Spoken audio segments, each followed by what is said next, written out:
আসসালামু আলাইকুম ওয়া রাহমাতুল্লাহ। প্রিয় বন্ধুরা, আজ আমরা এই ছোট্ট হুজুরের কাছ থেকে খানার আগে এবং পরে কি কি দোয়া পড়তে হয় সে দোয়াগুলো আমরা শিখে আসব। চলুন সবাই শুনে আসি। আসসালামু আলাইকুম ওয়া রাহমাতুল্লাহি ওয়া বারাকাতুহু। খানা সামনে আসলে এই দোয়া পড়তে হয়, আল্লাহুম্মা বারিক লানা ফীমা রাযাকতানা ওয়া কিনা আযাবান নার। খানার শুরুতে এই দোয়া পড়তে হয়, বিসমিল্লাহি ওয়া আলা বারাকাতিল্লাহ। খানার শেষে এই দোয়া পড়তে হয়, আলহামদুলিল্লাহিল্লাযী আত'আমানা ওয়া সাকানা ওয়া জাআলানা মিনাল মুসলিমিন।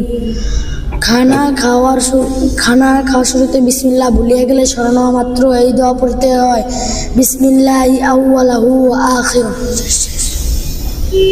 আলহামদুলিল্লাহ, মাশাআল্লাহ, অসাধারণ হয়েছে।